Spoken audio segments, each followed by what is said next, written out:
मानस शांत हैं, जिनके गुणों के गान में ये वर्धमान महान दिन विचरे हमारे।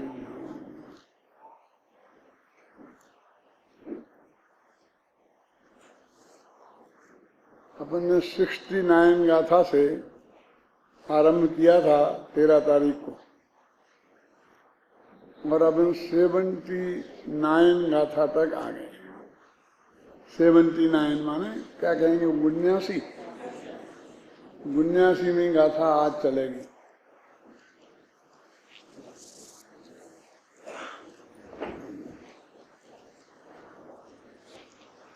बहुत ही मार्मिक गाथा है। जिस एक गाथा पर अनेक गाथाएं नेछावर की जा सकती हैं, ऐसी गाथा है।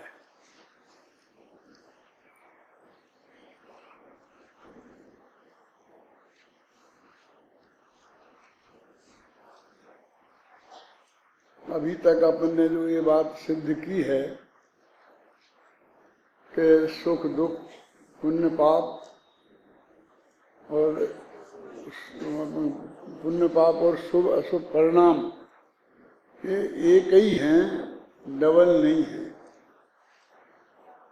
इसलिए इन्हें सबको एक सा ही मानना चाहिए।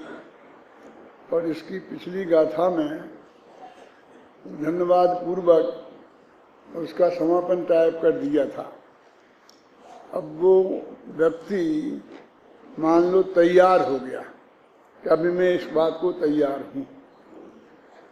अंतिम शब्द क्या था पिछले कल का, कि अब मैं मेरे तो एक शुद्धोपयोग ही शरण है।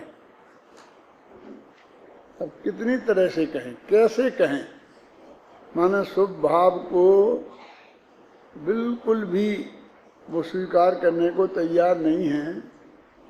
अब अपनी शुद्ध हिंदी में कहें तो कुछ बिल्कुल भी घास डालने को तैयार नहीं है।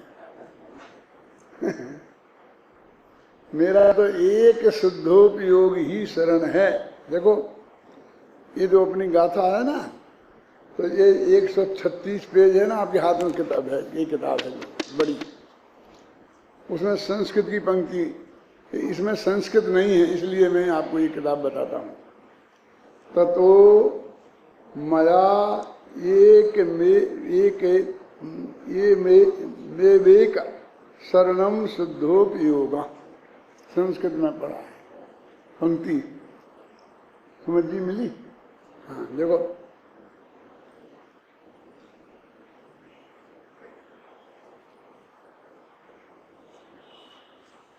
ये हिंदी में यही कारण है कि आचार्य शुभ परिणामाधिकार में भी इसी निष्कर्ष पर पहुंचे हैं कि आत्मा का हित चाहने वालों को एकमात्र शुद्धोपयोग ही शरण है। इससे ज्यादा और कुछ नहीं कहा जा सकता।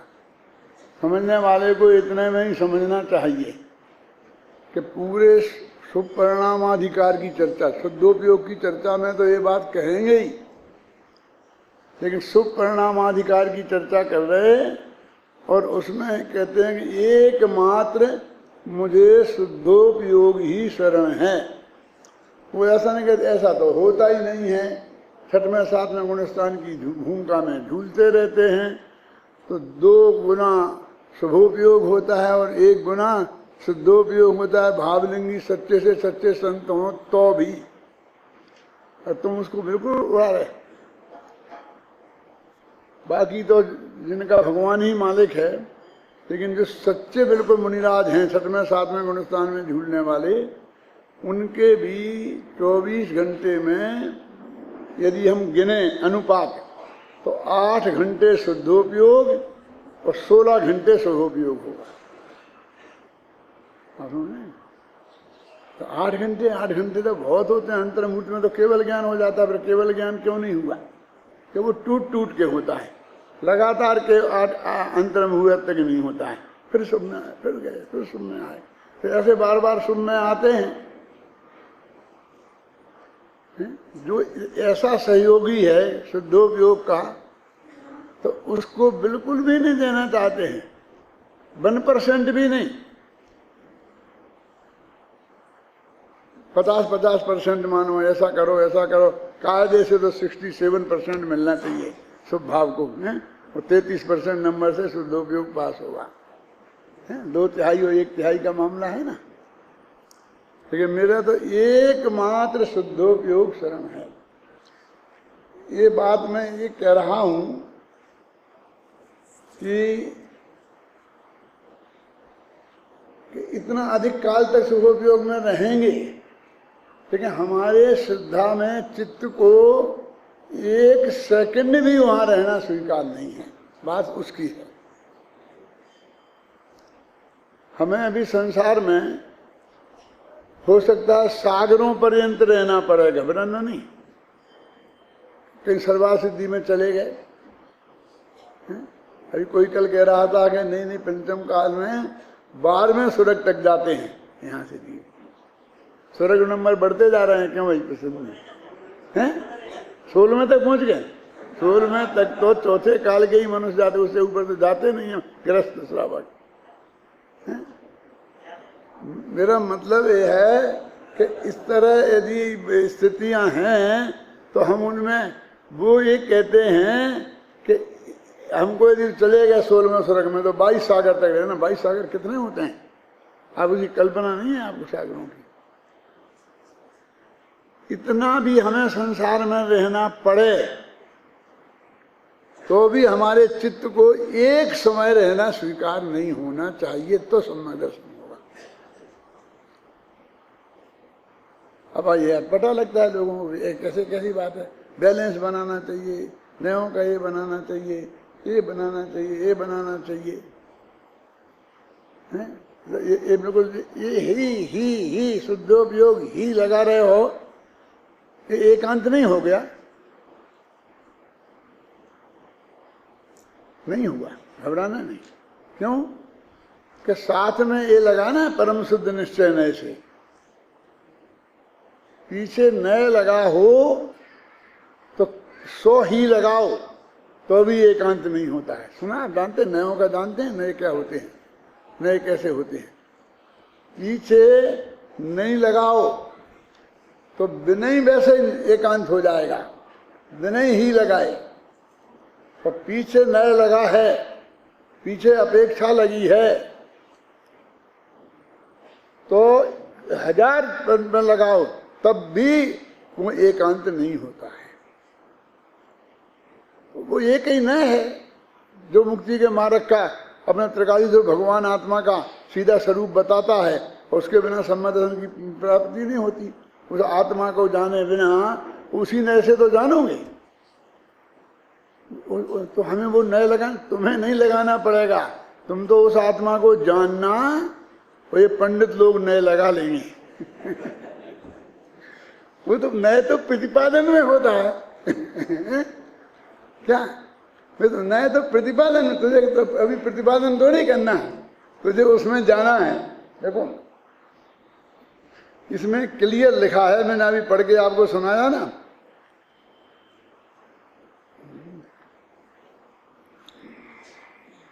विगत गाथाओं के अध्ययन में इस निष्कर्ष पर पहुंच जाने पर कि एकमात्र शुद्धोपयोग ही शरण है। अब ये लेन ऐसे निकाल देते हैं जैसे कुछ हुआ ही नहीं हो। ये लेन में 15 मिनट लगना चाहिए मिस्टर, प्रवचन में ही नहीं। अंदर घर पे बैठ के स्वाध्याय कर रहे हो ना परमात्म, तो भी ये लेन में 15 मिनट लगना चाहिए। इस पंक्ति पर हमारे उपयोग को ठिठकना चाहिए, खड़े रहना चाहिए, सोचना चाहिए, उसी गंभीरता पर विचार करना चाहिए। ये ऐसी चीज है कि 1 सेकंड में कभी चलो चलो चल रहे हो, ये चलो चलो वाली चीज नहीं है। क्या अब इस गाथा में, अब अगली गाथा में क्या कहते हैं सुनो, कि अब मैं शुद्धोपयोग के द्वारा मोह को जड़ मूल से उखाड़ फेंकने के लिए कमर कस के तैयार हूं। क्या क्या भाई बात दो, क्या कह रहे? ये इस पंक्ति के बाद ऐसा भाव आना चाहिए। देखो संस्कृत में लिखा है, ततः कुतो मे शुद्धात्म लाभा इति सर्वारंभेणोत्तिष्ठते। पूरी ताकत से मैं इसको कमर कस के तैयार हूं, ऐसा इसमें अभी संस्कृत की टीका में आएगा, देखना। एक पेज आगे निकालो इसकी बड़ी किताब में, उसकी संस्कृत की चौथी पंक्ति पढ़ो। अतो मया मोह वाहिनी विजयाय बद्धा कक्षेयम। ये बद्धा कक्षेयम का क्या अर्थ होता है, समझ में आई ना? मैंने अब मोह की सेना को जीतने के लिए कमर कसी है। कमर कसी जानते हैं? ये तुम्हारे चमड़े के बेल्ट बांध देना नहीं है।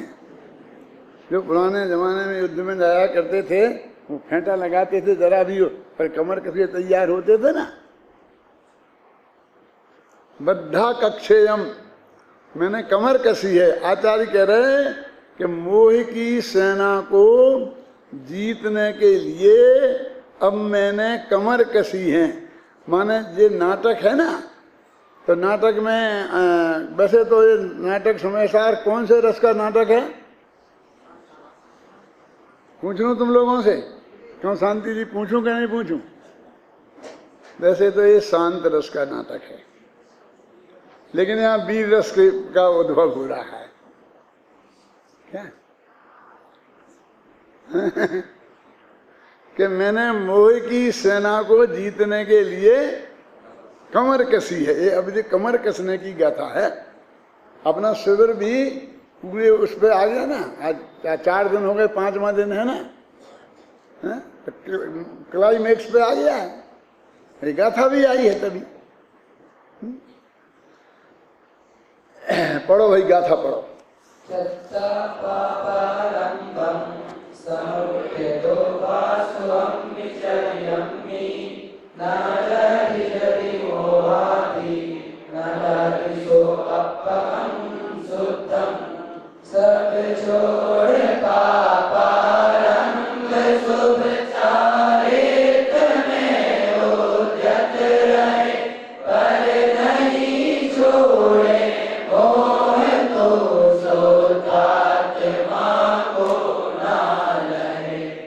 पीछे इतना कह करके एक शुद्धोपयोग ही मात्र शरण है, और शुद्धोपयोग किसी भी कीमत पर पंच मात्र भी उपादेय नहीं है। अभी मैंने आपको ये बात कही थी ना कि भले ही हमें सागरों पर्यंत संसार में रहना पड़े, लेकिन हमसे कोई कहे कि तुम आध घंटा कहाँ रहना चाहते हो वो बता दो, हम आपको वहाँ भिजवा दें। वो कहते हैं मैं एक भी नहीं बता सकता, जहाँ रहना पड़ेगा वहाँ रहूँगा। क्या करूं, उपाय तो मेरे पास कुछ है नहीं। लेकिन तुम कहो कि मैंने ये चुना है,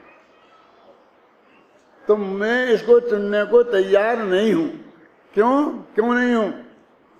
क्योंकि मैंने चुन लिया है। मैंने चुन लिया है किसको? अपने शुद्धात्मा को। अब उसमें दूसरे की कहाँ गुंजाइश है? एक पतिव्रता कन्या किसी महापुरुष के गले में वरमाला डाल दे, अब उससे कहें थोड़ा और देख ले, अभी और 4 एक से एक अच्छे लड़के हैं, तू जिसके गले में माला डाली उसी से करना शादी। लेकिन हम लाए हैं, बुला के लाए हैं, हमने बुलाया है, तो हमारी इज्जत तो रख ले। क्यों पिताजी, मेरा उनको देखने से तुम्हारी इज्जत बच जाएगी? मुझसे उन्हें रिजेक्ट करवाने में तुम्हारी इज्जत बचती है कि जाएगी? बोलो। परम सत्य उसे नहीं बता सकते हो कि मेरी लड़की ने चुन लिया, झगड़ा खत्म है। तो मेरे बाप का कहना नहीं मानेंगी, माँ का कहना नहीं मानेंगी। मैं ऐसे माँ बाप को माँ बाप नहीं मानती हूँ। कौन कि मैं एक को चुन चुकी और फिर दूसरे को देखने के लिए कहते हैं। वो मम्मी से कहेगी, मम्मी तो तुम्हारी मम्मी ने तुम्हें ये बात नहीं बताई थी, है? वो उसकी मम्मी की खबर लेगी, लेना चाहिए। ये विद्रोह नहीं है, मेरी दृष्टि से ये उद्दंडता नहीं है। क्या देखो, क्या सब छोड़ पापारंभ है कि सारे पाप प्रवृत्तियां उसने छोड़ दी। कोई भी रंच मात्र पाप प्रवृत्ति उसने नहीं रखी राजन, और शुभ चारित्र में उद्यत रहे तो सारी शुभ क्रियाएं और शुभ राग शुभ भाव उसके जीवन में आ गया है। और नहीं छोड़े मोह, यदि वो मोह को नहीं छोड़ता है, माने मोह माने दर्शन मोह, माने ये मान्य था कि शुद्धोपयोग के अलावा भी कोई उपादेय है, कि शुभ राग रंच मात्र भी उपादेय है, इसका नाम मोह को छोड़ना है, तो वो शुद्धात्मा को प्राप्त नहीं करेगा, नहीं करेगा और नहीं करेगा। अब वो मत घबराना कि एकांत हो जाएगा, पीछे न्याय लगा है कि हम आगम में निकाल के 100 जगह ये बताएंगे कि एक करेगा तो उसे मोक्ष मिलेगा, मिलेगा और मिलेगा। कितनी जगह बताओगे? 100 जगह, 1000 जगह हम बता सकते हैं।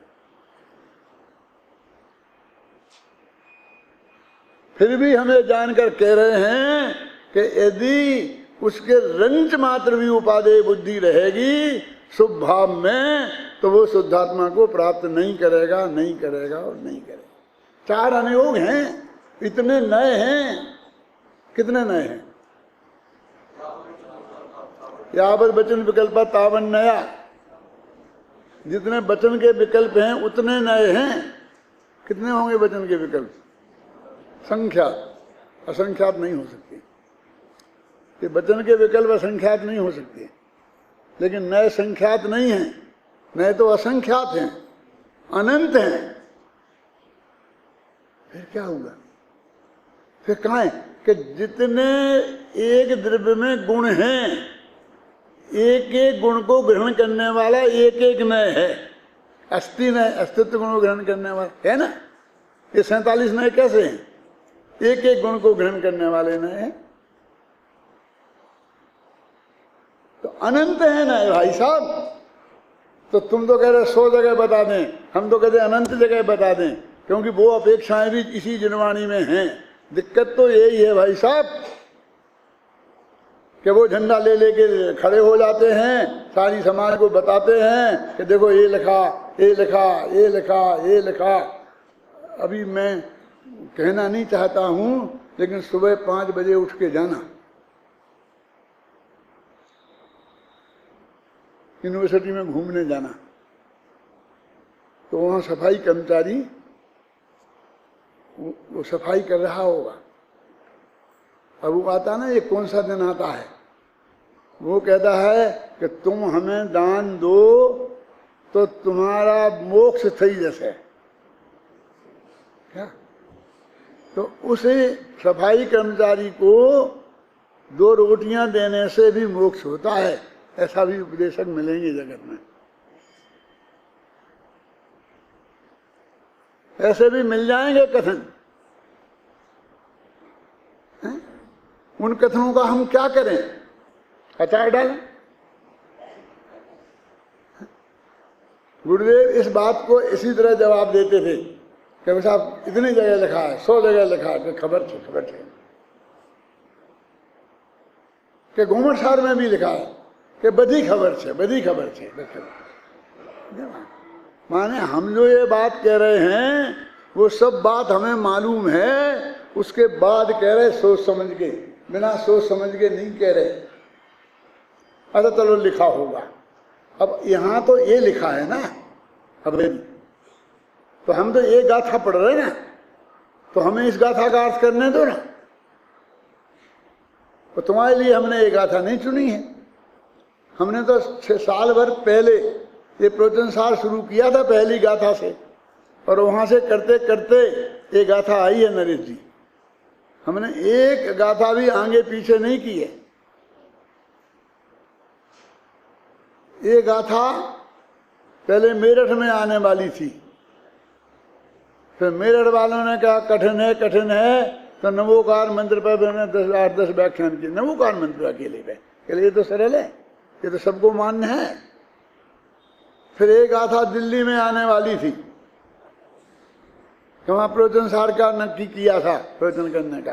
3 व्याख्यान के बाद उनने कहा कि नहीं नहीं, हमें तो समाधि मरण पे सुनना है। 1 व्याख्यान समाधि मरण पे कर दिया था मैंने, कहाँ आत्मार्थी ट्रस्ट में, तो सुन के नहीं नहीं हमें तो समाधि मरण सुनना है।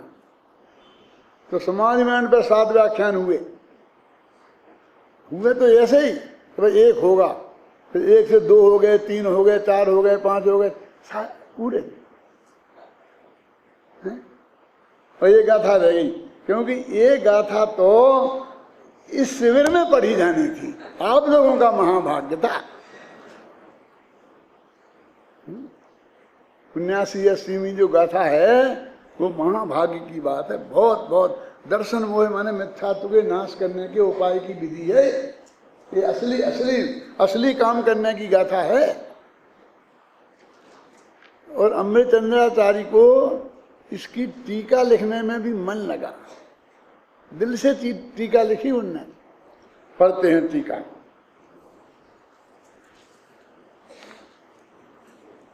देखो अब है तो 3 लाइन की, 4 लाइन की बस, वैसे 3 ही लाइन की है, चौथी लाइन तो अपने नया प्यारा करके कर दिया। 3 लाइन की टीका,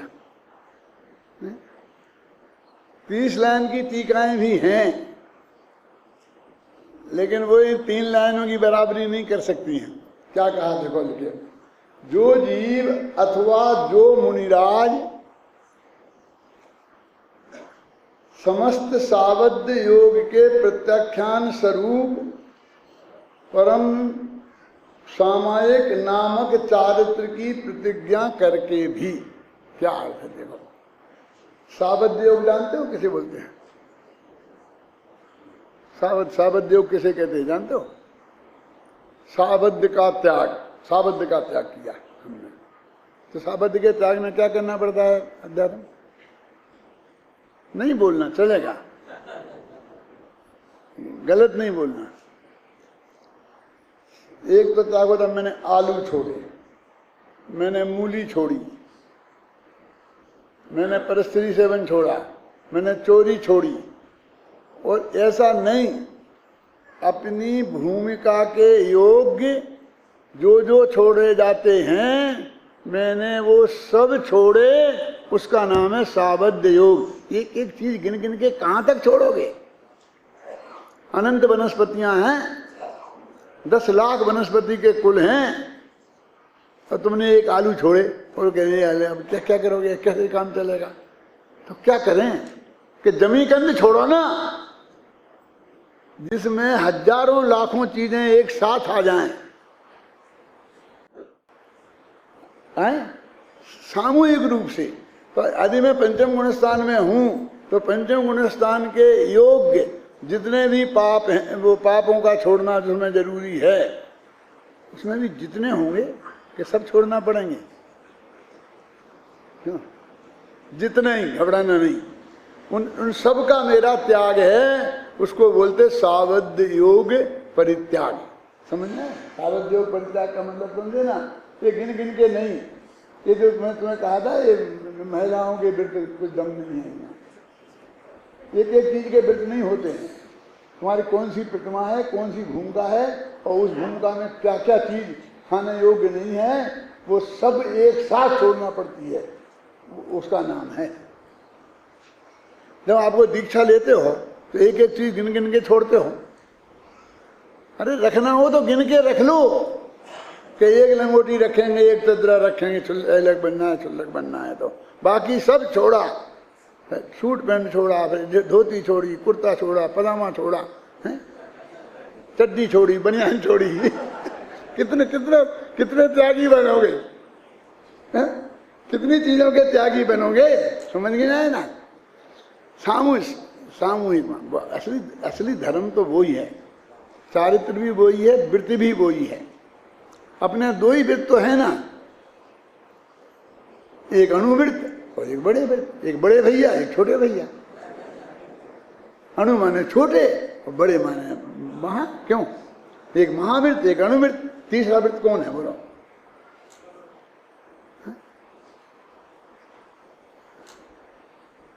मैं ज्यादा समय उधर को नहीं मुड़ना चाहता हूं, तो इतने में समझ लो। अब वो कहते देखो, जो जीव या मुनिराज समस्त सावध योग के प्रत्याख्यान स्वरूप, माने जब उनने दीक्षा ली थी तो उस वक्त मुनि दीक्षा लेते वक्त समस्त सावध का त्याग किया जाता है। प्रत्याख्यान माने त्याग, तो समस्त सावध योग के त्याग माने ऐसा नहीं कि इन मुनि महाराज ने ये छोड़ा। इन मुनि महाराज क्या होता है? मुनि महाराज होते हैं। यदि तुमने मुनि दीक्षा ली तो जो मुनि राजों के लिए छोड़ने योग्य है वो सब छूटेगा एक साथ। ऐसा नहीं कि वे तो जरा बड़े हैं, उनका स्वास्थ्य अच्छा है तो उनको ज़्यादा, मेरे को थोड़ा कम। किसी को भी अधिकार नहीं है रंच मात्र भी कमीशन ममीशन देने का, सुविधा देने का रंच मात्र भी अधिकार नहीं है। जो जीव या मुनिराज समस्त सावध योग के प्रत्याख्यान स्वरूप, प्रत्याख्यान माने त्याग, परम सामायक नामक चारित्र की, तो मुनिराज ने वो चारित्र लिया। वो कौन सा चारित्र लिया? अनुवृत्त के महावृत्त। महावृत्त तो चारित्र कहाँ है? ये तो चारित्र का मेल है, ये तो स्वभाव रूप है, ये तो आश्रव तत्व है, ये संवर तत्व कहाँ है? तो क्या लिया देखो, परम सामायक नामक चारित्र। वो परम सामायिक माने शुद्धोपयोग। वो मुनि ने वो दीक्षा दी तो उनने हमने तो शुद्धोपयोग की तो प्रतिज्ञा नहीं ली थी। अरे बाप, उसके बिना दीक्षा होती ही नहीं। कि हमारे गुरु ने तो नहीं बोला था शुद्धोपयोग, ये कहा भी नहीं था हमको, हमने पूछी थी तब भी नहीं कही थी। कुछ भी हो, तुम भगवान जिनेंद्र की मूर्ति के सामने भी लेते तो तुम्हें परम सामायक की ही प्रतिज्ञा लेनी पड़ती। माने मुनि धर्म को शुद्धोपयोग रूप है और वही स्वीकार किया जाता है। निखिल अखिल का नाम तो सुनो, टोडरमल जी ने लिखा ना मोक्ष मार्ग प्रकाशक में, शुद्धोपयोग रूप मुनि धर्म अंगीकार कर। लिखा कि नहीं लिखा? यानी यही प्रतिज्ञा यही होती है कि हमारे महाराज ने तो नहीं दिलाई थी। अब मैं किसी के महाराज की अकेले की बात नहीं करता। मुनि दीक्षा किसी को भी लेनी हो और कोई दे तो वो परम सामायक नामक चारित्र की ही प्रतिज्ञा की जाती है। प्रतिज्ञा करके, अब करके भी, यानी प्रतिज्ञा तो ऐसी कर ली और कर क्या रहे? देखो क्या कह रहे, ऐसी प्रतिज्ञा करके भी कि एक वस्त्र का धागा मात्र भी नहीं ग्रहण करूंगा। ख्याल में आई ना? अकलंक देव का उदाहरण दे दे कि मूर्ति पे धागा डाल के नाक गए थे कि वो तो परिग्रह सहित हो गई। यानी मैं धागा मात्र भी मैं स्वीकार नहीं करूंगा, एक नया पैसा स्वीकार नहीं करूंगा। आप समझ गए ना? ये ऐसा नहीं है कि हमने तो नहीं ली थी प्रतिज्ञा, हमने जब दीक्षा ली थी हमने तो साफ कह दी थी कि हम तो ऐसा तो नहीं कर सकते हैं, ऐसा तो नहीं कर सकते हैं। लेकिन महाराज ने कह दी थी, अरे तुम ले तो बाद में सब हो जाएगा, हम बैठे हैं ना।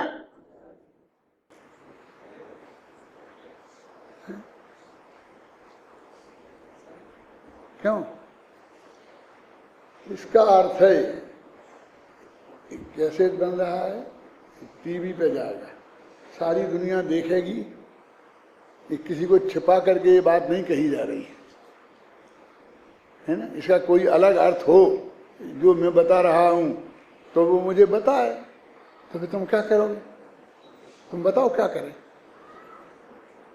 तुम बताओ कि तुम बताओगे हमें और बता दोगे और तुम्हारी बात सच्ची होगी और हमारी झूठी निकल जाएगी, तो तुम क्या करोगे? हमसे पूछा तो हम तुमसे पूछते हैं तुम्हें क्या करवाना है? क्या करवाना है? स्वीकार कर लेंगे, और क्या कराना है? बोलो, आज सच बोलो, और क्या? माने वो जो बात सत्य होगी वो स्वीकार कर लेंगे, वो गलत होगी वो उसके जाएंगे। क्या फांसी पे चढ़ाओगे? क्या करवाओगे? समझ में आई ना? देखो अब देखो, करके भी और रंच मात्र भी शुभ भाव। राजेंद्र जी सुनो, धूर्त अभिसारिका कहाँ है? धूर्त अभिसारिका की भांति शुभोपयोग परिणति से अभिसार को प्राप्त होता हुआ। अब ये सब इनका अर्थ समझाना पड़ेगा सबका। देखो, धूर्त का अर्थ तो आप समझते ही हैं कि इसका भी अर्थ समझाना पड़ेगा। अब वो कहते हैं अभिसारिका। अभिसारिका क्या होता है? अभिसारिका साहित्य में नायिका भेद होते हैं। नायिकाएं होती हैं कई तरह की साहित्य के क्षेत्र में।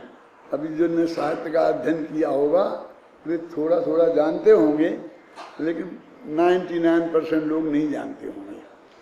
तो लेकिन ये अभिसार का माने वो कि अपने पति से छिपकर, अपने पति को बिना बताए बुद्धि पूर्वक छिपकर जो प्रेमी से मिलने जाती है जो औरत, उसको अभिसारिका बोलते हैं।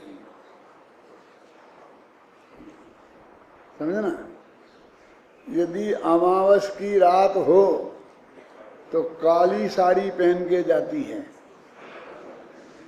पूर्णमासी की रात हो तो चांदनी के कलर की साड़ी पहन के जाती है कि जिसमें कोई पहचान नहीं पाए, देख नहीं पाए। आप समझ में आई ना? बिल्कुल जनरल जैसी दिखे, छिप जाए, छिप कर। आप समझे ना? उसको बोलते हैं अभिसारिका।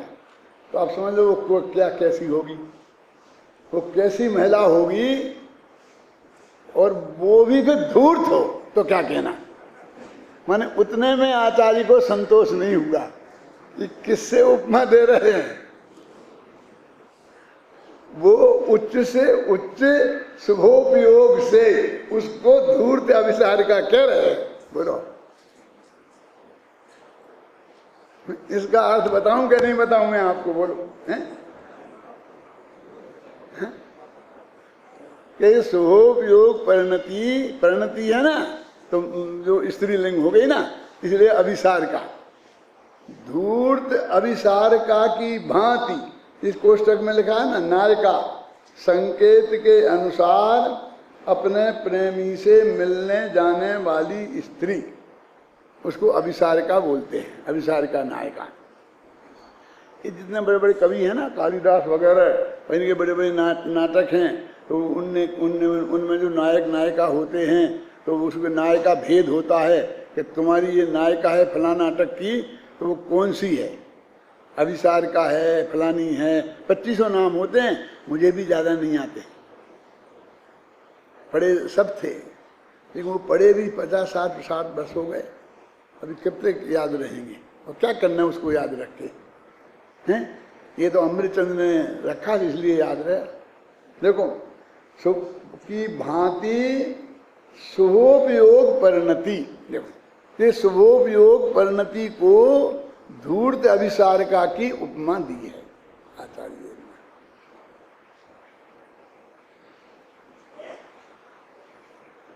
उस शुभोपयोग परिणति से अभिसार को प्राप्त होता हुआ। अब ये कौन है जिसने ये प्रतिज्ञा ली है, जिसके लिए ये कह रहे हैं कि वो जो धूर्त अभिसार का है ये उसका पति नहीं है, ये इसका वो प्रेमी है कि जिससे वो मिलने जा रही है।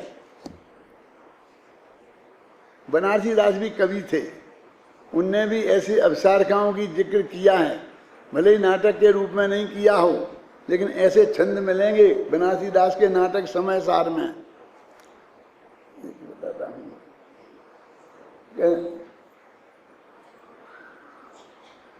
प्रेम लगो प्रेमी से यद्यपि भरतार के अंक है। कौन सुनाएगा?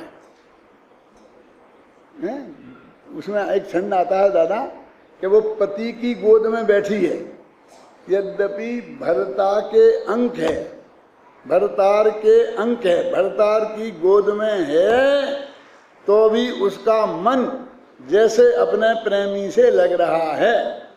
ऐसा उदाहरण बनारसी दास ने दिया है। ऐसे ही ये सम्यक दृष्टि धर्मात्मा यद्यपि शुभाशुभ भावों के बीच में है, तो भी उसका मन तो उस शुद्धोपयोग परिणति से लग रहा है। बनारसी दास ने दिया है। वो छंद मुझे याद नहीं रहता, मैंने बोला ना, मुझे भाव पूरा याद है। यद्यपि भरतार के अंक है, भरता की गोद में है और मन उधर लग रहा है, और उसका वर्णन राज वार्तिक में मिलेगा ऐसा उदाहरण।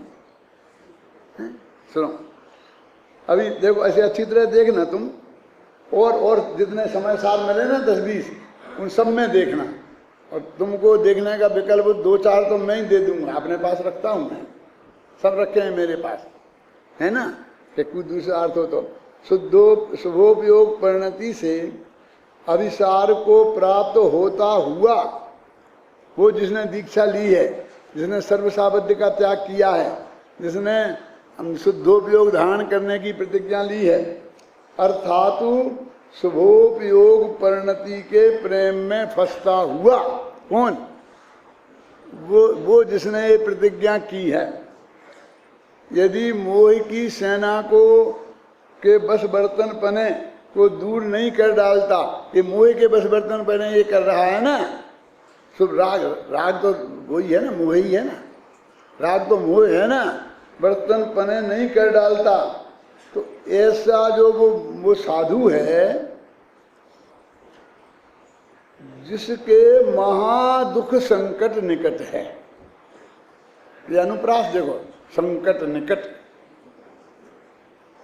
जिसके महादुख संकट निकट है। क्या मतलब? महादुख क्या होता है, संकट क्या होता है,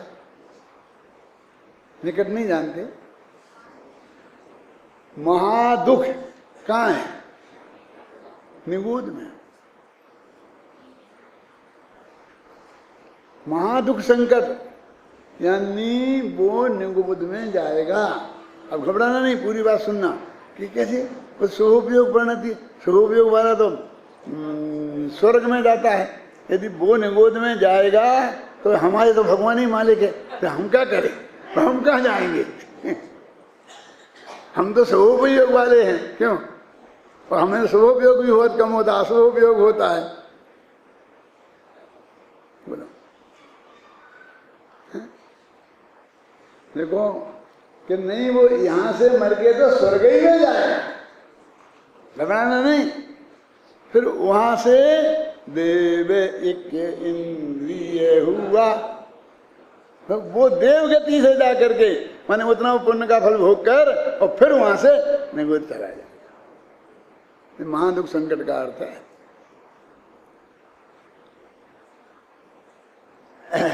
क्या महादुख संकट है निकट जिनके, ऐसा वह शुद्ध आत्मा को कैसे प्राप्त कर सकता है?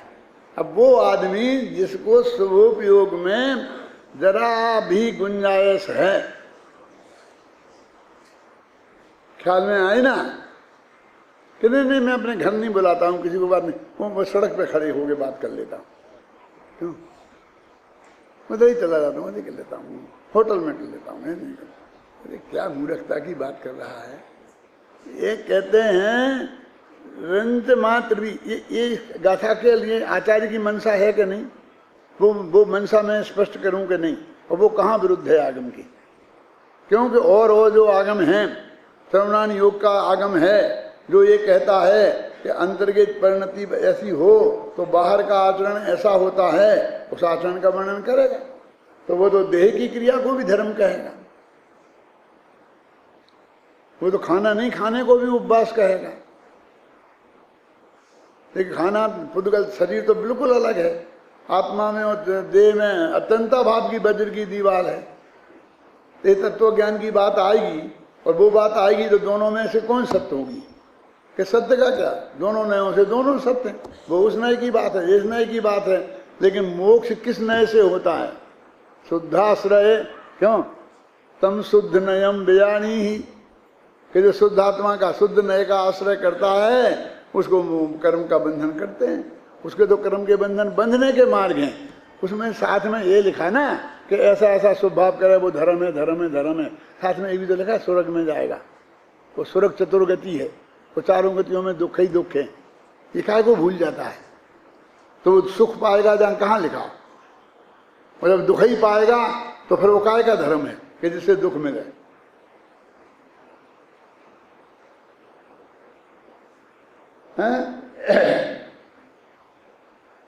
ऐसा वह शुद्ध आत्मा को कैसे प्राप्त कर सकता है? ऐसा वह माने वह मुनि। मैंने तो भैया वो लगा जो जीव अथवा में मुनिराज डाला। क्यों कि संस्कृत में तो या ही लिखा अकेला, या खलु है, जो ही लिखा अकेला। जो हम तो नहीं कह रहे मुनिराज की बात, फिर तुमने मुनिराज कैसे घुसेड़ दिया? तुम अपनी बताओ कि इसलिए घुसेड़ दिया कि इसमें लिखा समस्त साबद्ध के प्रत्याख्यान स्वरूप परम सामयिक नामक चारित्र की प्रतिज्ञा करके। ये मुनि करते हैं, सामान्य गृहस्थ नहीं करते हैं। समझ गया प्रवीण? क्यों कर दिया हमने? लेकिन अथवा में किया, घबराओ मत। मैंने तो वो जो ही रखा है, समझ गया ना? लेकिन ये आगे ही लिखा ना कि इसने ये किया, तो आगे लिखा हो कि जो नग्न दिगंबर भेष धारण करके, तो क्या कह रहे? फिर जो मुनिराज नहीं लिखे, लिख सकते क्या? नहीं लिख सकते। नहीं लिखने सकेंगे तो भी अंदर में तो मानना ही पड़ेगा ना। जो आगे के विशेषण लगे हैं उनसे किसकी बात चल रही है, ये बात आएगी। देखो इसलिए अब ये निष्कर्ष निकालते हैं भी खुद। मेरे द्वारा मोह की सेना पर विजय प्राप्त करने के लिए कमर कस ली गई है। ये कमर कस ली गई है, इसमें एक एक शब्द में दम है। क्योंकि बद्धा कक्षेयम, मैं कमर कसूंगा, ऐसा नहीं है। वायदा नहीं है, वायदे में फायदा नहीं है, हैं? तुम जो कहोगे मैं करूंगा, नहीं करूंगा नहीं। वो ये कह रहे हैं कि मैंने मोह की सेना को जीतने के लिए दर्शन मोह चात मोह, ये नहीं कि नीचे वाले छोटे वाले प्रत्याख्यान अप्रत्याख्यान कुछ नहीं, संपूर्ण संतुलन तक सब, पूरी मोह की सेना को जीतने के लिए मैंने कमर कस ली है। और 80वीं गाथा आएगी, उसमें दर्शन मोहिनी की सेना को जीतना कैसे, 81 में आएगी चारित्र मोहिनी की सेना को जीतना कैसे, 82 में आएगी सर्व ही अरहंत ने विधि,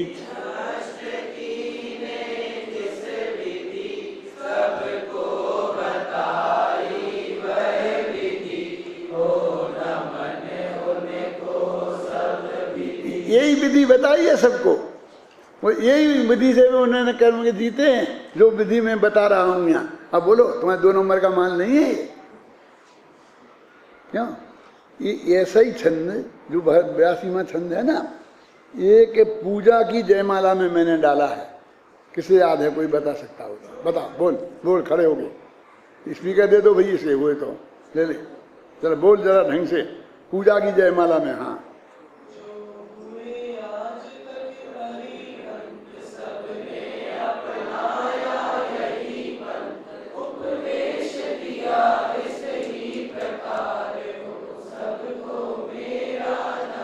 कौन सी पूजन में है? हैं? देव शास्त्र के महावीर पूजन में है ना, किसी में भी होगी। मैं तो सिर्फ पूजन का नाम तुम बता दो, तो मैं सिर्फ ये बताना चाहता हूं कि कितने साल पहले लिखी गई पंक्ति है और कुछ मतलब नहीं है।